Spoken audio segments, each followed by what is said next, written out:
evening, everyone, and welcome to When Sistas Meet, a lipstick entertainment production. What we do here is we come together as sisters from all different kind of backgrounds and varieties, and we discuss topics of today. My name is Renee, the plus size model, and we'll get you started. And this is Layla. I'm Tam. And I am Miss STL. How y'all doing? Hey now. Hey. In the building. So let's go ahead and get started with our first. What we got over here? All right, ladies. What is one of your pet peeves? With what? A man or what? Anything. Just your pet peeve. Period. Mhm.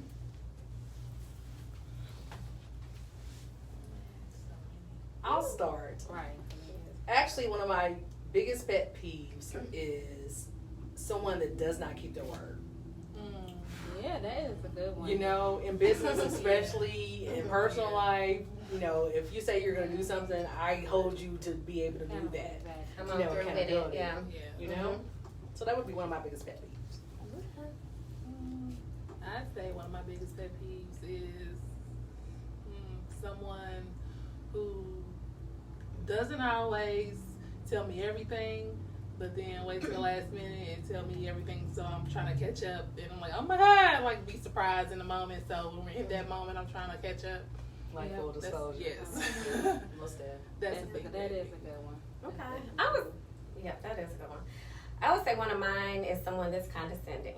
Like, please don't talk down to me.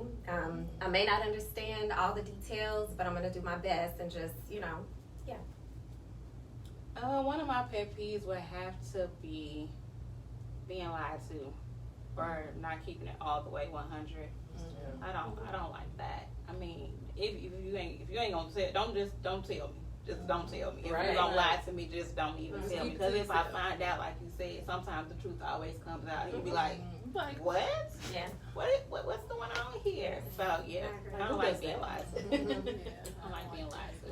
For sure. Keep it all the way 100, please. yes. Let's see what I got next topic is. What is a personal goal you achieved that you are proud of? Whew. I'm proud that I was able to go to school and graduate and get my bachelor's. Yes. That's a Yes. great achievement. Education. Still want to keep it pushing, but we're going to leave it at that right now. Yes, Okay, I am excited that I'm pre-diabetic, so I was able to get my A1C down. It was, and I didn't do it with any medication. I'm so proud of that. I did it strictly with exercise and diet. So That is good. still gotta keep it up. She's watching me again for next 6 months, but I'm proud of that. That is. Yes, That's that's good. amazing. That's amazing. Okay, Miss STL. I would say moving to Indianapolis and starting over. And starting over can be hard, but the outcome was great. So that was one of my biggest achievements, just leaving everything behind in St. Louis and coming here starting over, and I'm at a good place. You have to put your big girl panties on. Yeah. Right? Okay. You know? All the way up here. Okay. All the way up over there. Got all your children settled in. That was Yes. major. So leaving up the States. Good job. Yes, congrats. I would definitely say probably one of my biggest achievements was actually starting my not-for-profit and being able to help young ladies. Maybe be a voice or a person for them that wasn't there, you know, to begin with. Maybe like, you know, almost like a big sister. You know, some of those programs I used to have back in the days have really gone to the wayside. So that would probably be one of my biggest achievements. That's A awesome. good one, yeah. Okay. Okay. Okay. Let's see what else we have here. What are your views on forgiving yourself and others? Now that is a great That's is a major. great That's Yeah. really major. I mean, it kind of depends on what it is, huh? You know, oftentimes I think us as women, especially us as black women, we don't forgive ourselves. You know, we hold on to a lot of what could have, should have, would have, but didn't happen. And, you know, we give people free rent in our heads, you know, because probably the person that shamed us or wronged us has gone on with their life, but we're still holding on to it. Exactly. You know, Yeah. so I would say that's probably one of the things I would say. And I would say that as far as forgiving others, it does take some of that pressure like off of you. Right. And like you said, they have moved on and everything, and it's like a burden let go, and you're letting them kind of rule over you by holding that in. And then I say as far as forgiving myself, sometimes that's hard to do, but that's another thing you have to let go too. Yeah. If you got to cry it out, write it out, or whatever it is, forgive yourself, let it go. Yeah. Most definitely. I agree with you. I agree. So my big ordeal is that I forgive, but I don't forget. Yeah. And when I say I don't forget, it's just all because it's a learning experience. Yeah. Right. Yep. You taught you something. I agree with Tam. I can forgive others now that I've grown, and me moving here made me grow up a lot more. And forgiving people is kind of easy to me, but I do hold myself accountable for a lot of things I do, and I still kind of do. Like she said, it's kind of hard to let those things go. Yeah, Kind of beat it yourself is. up, like, dang, why I do that? That was dumb. Like, why did I do that? But I'm very forgiving of people now. I let it go. Good stuff. Good stuff. Okay. Right. Good topics. Are they? Do you believe in prenuptial agreements? Why or why not? Ooh, now this is a spicy That is a good one. You know, honestly, my now husband and I did not do a prenuptial agreement. For one, we both have the belief that we didn't want to go into a marriage thinking of a failure. And I do understand why people do prenups. It is definitely a matter of a personal choice, I think. For me, it just was not the choice. Yeah. I say whenever that day comes, if I get married, I don't think I want to do a prenuptial agreement. I want to go in the belief of believing in God, faith, and love. Right. To not have to stand on those terms. So that's just me. I would say that it just depends on your situation. Again, a personal. Like, I'm not in a position of that, but if I was a millionaire and depending on who I was marrying, I feel like that it could be a business decision and not necessarily that you think it's going to fail, but it is about protecting yourself. So I would say that I do believe in them, just depending on what your situation is. I agree. I agree with Sam. Great point. Like she said, when I get to that point, and if I'm broke and he got money, if he want to protect his coins, that's on him, because if I want to protect mine, I'm gonna protect mine as well. So it's really off your personal experience, but marriage should be about love. Why would you be thinking about money? But That's why I want to stand on those terms: love, faith, and just what I feel my heart should be in it, as opposed to and not if we go broke. If he go broke, we got this with.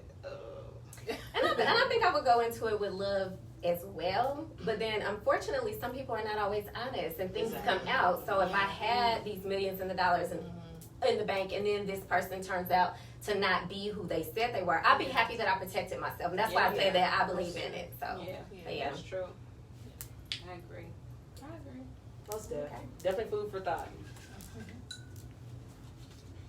All right, let's see. What was or is your favorite music era? Oh, wow. Now that's a good one. 90s girl. I'm definitely a 90s girl, yes. Always. Till I die. It's nothing like having 90s music playing in my car. Right.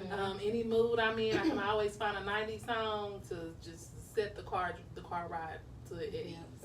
Like hip hop or Hip hop, R&B, definitely. Whatever sets my mood, whatever is going to set my mood right to get through my drive, that's what I'm going to listen to. And I like that because it gives it all good beats. Nice I think I'm gonna go with the 70s because you just can't go wrong with the Temptations and all that whole Motown era. And if you think about it, we love that 90s music and the current things, but they're all sampling from that. You know what I'm saying? So I just think it's a wonderful era with a lot of hits. So I'm gonna go with the 70s. I would have to say I am a rap. 90s though, this new rap music, I gotta keep up. I don't even know half the time what they're talking about, but I think it depends on my mood.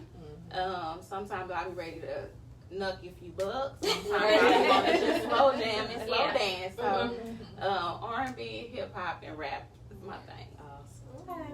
You know, every time I hear, you know, breaking out for the 99 to 2000, it kind of takes me there. But you know, traditionally, I'm like. You know, my husband talks about me all the time, and like people around me talk about me all the time because my musical genre on my playlist goes from all the above. It'll go from gospel to R&B to 70s to 80s to 90s, and you know, it just kind of keeps it alive. Yep, I agree. I like that. I forgot gospel. I like a gospel too. You know? Yeah. All right, let's see what we have. These are some great topics, by the way. I know, like you about to go through all of them. Do you believe in natural childbirth, or did you prefer epidural or other drugs? Oh wow! Oh wow! I see, that's another good one. That is definitely a good one because I definitely got a story for that one.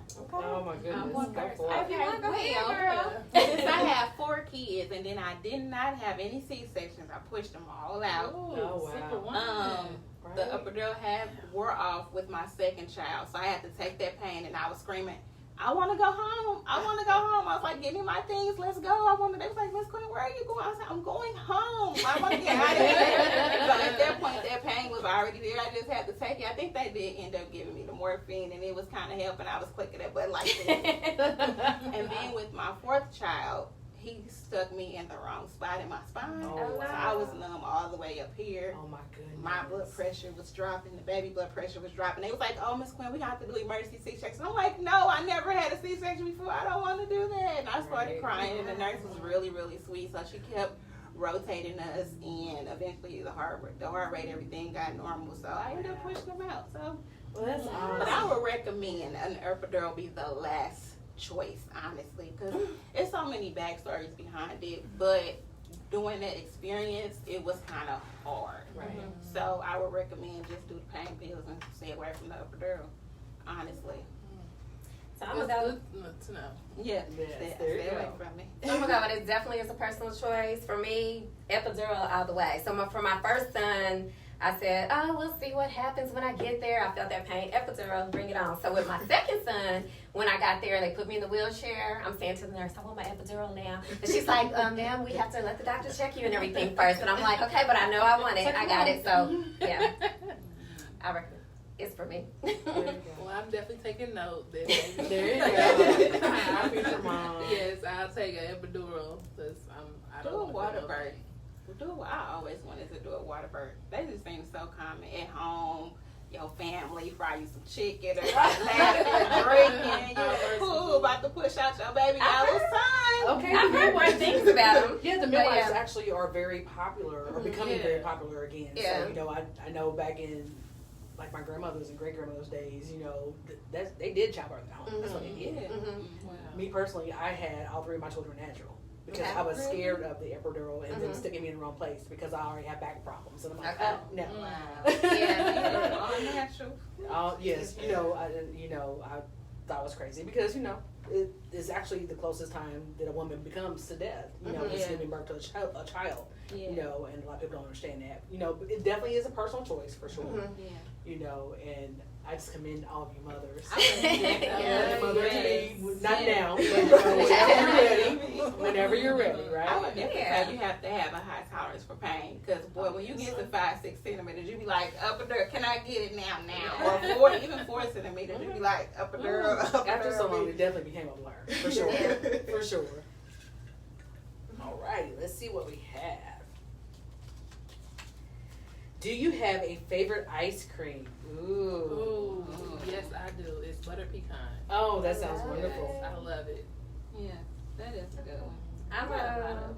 you got a lot though? Go ahead. I was gonna say I'm a cookies and cream girl. I get that. My Blizzard, my ice cream, and you're not cooking. But listen, I'm an Oreo girl, so Right. yes, that's mine. I like the strawberry, the butter pecan. I think it's a rocky road, a caramel and turtle. Ooh. Uh, See, I think You're it's actually all connoisseur. those- I do all the chocolate glaze, the chocolate syrup, the bananas, the strawberries, the nuts, all that. Right. So I like the Yes. variety of different kind of stuff in my ice cream. Yes. That sounds. So do you like to go out and get this at the places, or are you talking about when you go to the store, you buy all these different kinds? kinds? I go to the store and buy all them different kinds. I think I only ate at Cold Stone one time. I like Baskin and Robbins, so they're really good, but they're just expensive. You know, and I think a lot of it's because a lot of them are like more of the mom and pop kind of franchises anymore, versus your Cold Stones or your Sub-Zeros. Right. You know, I would definitely say butter pecan is my absolute favorite. But you know, I'm kind of like Miss STL. You know, hey, I'm an ice cream connoisseur. I love ice cream. You know, and then especially like being the end of summer, you know, so like it's still like a little bit warm, not too cold, so it's still really good to kind of eat it at night. Definitely cozy, watching a movie. You know, right? Chill from the TV. It's my favorite. It's bringing you a smile. Okay. Like, I love your ice cream right now. I know, right? It's like I'm gonna be ice cream like in a minute, right? I'm thinking about the ice cream right now. Do you like to follow the rules or do you do your own thing? You know, are you kind of like a rebel? That's a great question. I would say in general, for me, I'm generally a rule follower, and there's certain things that I will bend on and I'll do my thing, and I tend to have people say, oh, I thought you were so square. I didn't think you would do that. I'm like, wait a minute, but I'm generally a rule follower. So. Definitely a rebel. Okay, Believe it or not, rebel. you know, and when people look at me, they're like, no way. I'm like, okay. Great. I'm glad you don't think I'm a rebel. Because that means when I rebel and do something, you're like, the shock factor. Challenge. You know? Yeah. I'd say I'm definitely a rule follower. Sometimes maybe I can twist it a little bit to make it feel okay, but I'm definitely a rule follower. There you go. I don't know. I guess it depends on the situation, but like you were saying, Renee, I like to keep it quiet. So if it's a situation that I can be rebel, I'm be rebel. But when it comes to somebody else's business or something else, I'm definitely gonna follow their rules. But certain other situations, I'm probably like, oh yeah, it's definitely like in business, that kind of thing. Right. Yeah. I'm more of a stickler for the rules, but sometimes when you in management though, you kind of be like, okay, let me, I gotta kind of take the lead and do something a little different because this ain't working. But very true, very true. And you know, hopefully, either you're an entrepreneur or you work for a company that allows you to be able to do that. Exactly. You know. Yeah. What about when it's things like seasons or something? They say like you're not supposed to wear this white after Labor Day or things like that. Is that? I mean, that's like a rule. I mean. I'd say yeah, because I people say whatever I want to wear. If that's how I'm Right. feeling, that's what I'm gonna wear. I don't, because one thing, I can't keep up with all the whites. Exactly. So it's more like if I like it, I'm wearing it. Exactly. I Oh, agree. so you're such a rebel after all. Yeah. Right. This is those If situations. I like that come it, in. right. If I like it, I'm gonna wear it. Yep, I agree. Nobody care about wearing white after Labor Day anymore. I think in the past they did really back in care the about day, it. But now people be wearing white in October, December. You like, oh, okay. I'm talking about all white hip jacket. Well, pants, they shirt. popped up with more all white parties later in the year too. They So did. you know They that did. definitely kind of helps broaden the fashion season of white. I think. Yeah, That's true. Yeah. I like the all white thing. But yeah, I would say. I do too. I just like the different types. You know, Mhm. I think it's Type of beautiful. whites. Yeah. All right, let's see here. How do you feel about culture, How do I feel about culture? About what? or about Cancel culture. cancel culture? Yeah. Okay. Explain. So yeah, so that's kind of like when someone does something maybe in the industry, like let's say we'll use R. Kelly like for an example, Okay. like he did what he did, but then everybody stopped listening to his music or I DJ did. stopped playing him or things like that. So things like that. So how do you feel about cancel culture? Oh, okay. It doesn't. I don't get bothered by the things that people do. Everyone is human. Everybody has a past. Everybody goes through things. No telling. Well, of course, R. Kelly has a story about what happened to him. So he reacted as a human being, not as a celebrity that is being modelized or whatever. And I don't downplay nobody, the baby, for what he said on stage. I mean, that's his own personal opinion. He's still a human. So I think a lot of that with cancel culture is that people put these entertainers on pedestals like they are a perfect people, and they're human at the end of the day. Yeah. You know, so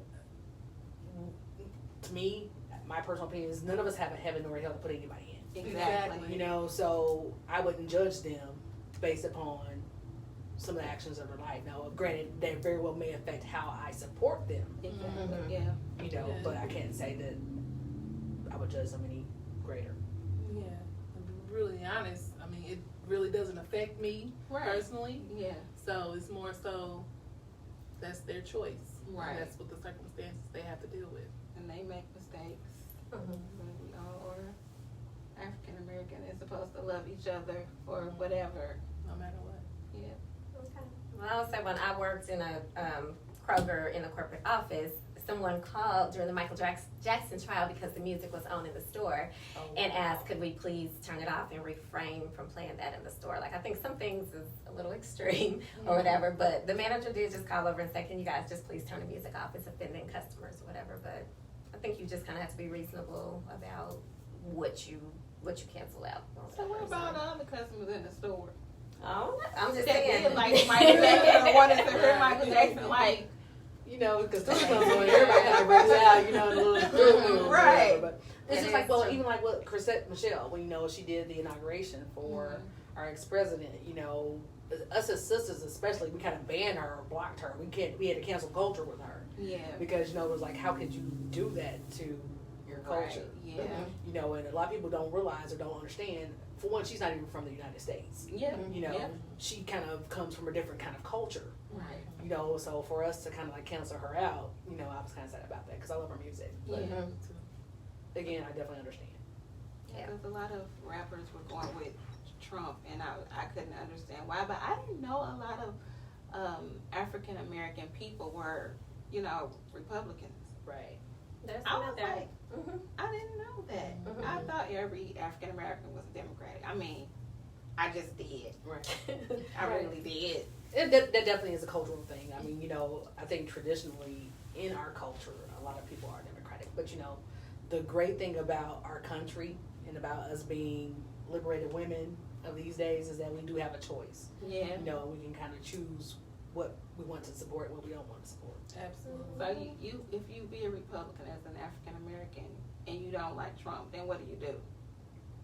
Well, you, I don't know, if you be like Stacey Dash, you'd be a flip-flopper. That was the one that came out. But, yeah, so that was the cancel, but she was asking, you know, saying, hey, I didn't know what I was doing, I wanted to come back. So, yeah, Oh, wow. Stacey Dash, yep. That is crazy. She, So you just never know. Be full of surprises. Exactly. Right. Can't be wishy-washy. For sure. For sure.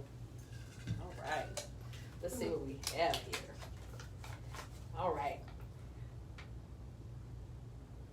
What is one thing you won't tell your younger, or what is one thing you would tell your younger self? If you can go back and tell your younger self anything, what would it be? I definitely would have told myself to save money, way more money than I do now. So if I told myself that at the age of 18, that would be awesome for me right now. But I didn't tell myself that at 18. You know, and I don't think a lot of times we have a person in our ear kind of telling us, you know, hey, you might want to save up. You know, Right. Yeah. even in the classrooms, I don't think they teach the financial Right. basics Yeah. as much That goes anymore. well back with credit too. Like no Yes. one, you know, if I would have known what I know now, I would have gladly, you know, been responsible, you know, to whether it's buying stuff, you know, to actually be gentle with my credit. Right. That's a great way to put it too. Yeah. Being gentle with your credit, yes, for Yeah. sure. For sure. I definitely had a credit card at like 17. I think I was 17, 16, 17. I had a credit card. But it's a bunch of things I would tell my younger self. Girl, wait to have kids. Be mindful of who you are dealing with. I mean, it's so many things. Love yourself. Always love yourself. Don't ever look down on yourself. Yes. And troubles don't last always. You're gonna go through some hard times, and it's gonna be a part of life. Come on, testimony. Right. There you go. Yes. I definitely would tell my younger self to become an entrepreneur a lot sooner Yeah. and not let the naysayers convince me otherwise to be in corporate America as long as I was or have been. You know. I agree. That's a good one too. Otherwise, I truly believe that everything in my life has kind of made me the person that I am. So I don't necessarily want to change it because even if it wasn't beneficial for me, it may be beneficial for somebody else to be able to share that. You know. Exactly. Definitely. So I don't necessarily say I would change anything other than telling my younger self, walk out on faith, do the entrepreneur thing, and don't do student loans. Learn from any of those mistakes that you made. Learn from them. Yeah. Yes, honey. So those definitely are good. Everybody have a testimony. Everybody has a story, and those are good things to tell younger women. Yes. That's probably why we all have a story. You know.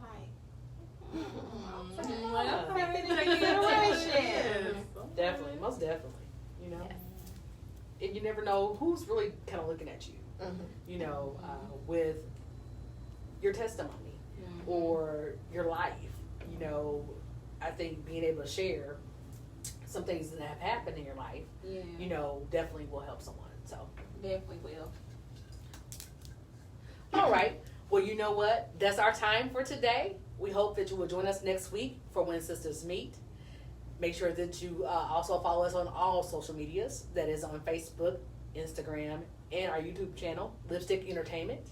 We'll see you next week. Bye-bye. Bye. Bye.